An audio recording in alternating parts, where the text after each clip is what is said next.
brought to you by Palvi Agrico. आता शेतीसाठी जे काही लागणार ते घरपोच मिळणार, तेही मोबाईलच्या एका क्लिकवर। राज्यात गेल्या काही दिवसांपासून तापमानात सतत चढ उतार सुरू आहेत। काही भागात गारठा वाढला असून काही ठिकाणी कमाल तापमानात देखील वाढ झाल्याचं दिसतंय। विदर्भ आणि उत्तर महाराष्ट्रातील अनेक जिल्ह्यांमध्ये सकाळच्या वेळेत जाणवणारी थंडी पुन्हा तीव्र होत आहे, तर मुंबईसह कोकण किनारपट्टी भागामध्येही थंडीचा जोर वाढलाय। हवामान खात्याकडूनही थंडीच्या लाटेचा इशारा देण्यात आलाय।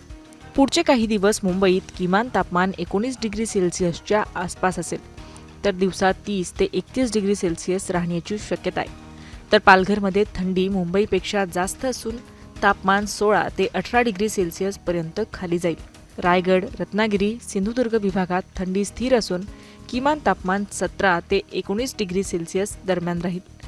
दिवसा या जिल्ह्यात तापमान 30 डिग्री ते 32 डिग्री सेल्सिअस पर्यंत जाईल।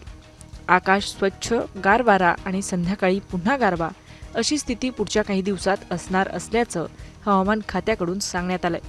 तर ठाणे, नवी मुंबई, कल्याण या भागात हवामान स्थिर असून सकाळी हलका गारवा असेल।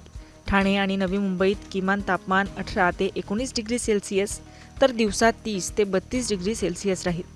कल्याण डोंबिवली भागात तापमान 16 ते 18 डिग्री सेल्सिअसच्या आसपास गेल्यामुळे सकाळी थोडी थंडी जास्त जाणवेल, तर दुपारी वातावरण उबदार राहील। तर पुणे, बारामती या भागांमध्ये सुद्धा हवामान कोरडं असेल। पुण्यात सध्या थंडीचा जोर तुलनेने कमी आहे। सकाळचं तापमान 15 ते 17 डिग्री सेल्सिअसच्या आसपास असून दिवसा 29 ते 31 डिग्री सेल्सिअस तापमान राहील। दिवसभर वातावरण सामान्य आणि स्थिर असेल। एकंदरीत राज्यातील मराठवाडा, पश्चिम महाराष्ट्र, विदर्भ आणि उत्तर महाराष्ट्रात सध्या हवामान शांत व कोरडं राहील।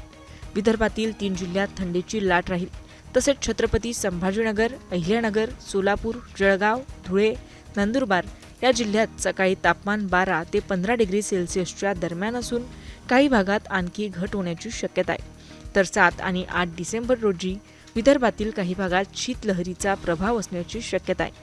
विशेषतः 10, 11 आणि 12 डिसेंबर या 3 दिवशी किमान तापमानाचा पारा कमालीचा खाली येईल। विदर्भ, मराठवाडा, उत्तर महाराष्ट्र आणि कोकणात सगळीकडे थंडीचा कडाका असेल असं सुद्धा हवामान खात्याकडून सांगण्यात आलंय। आत्ता तुमच्या भागात वातावरण कसं आहे, वातावरणाची तुमच्या भागात नेमकी काय स्थिती आहे, आम्हाला कमेंट करून नक्की कळवा। धन्यवाद।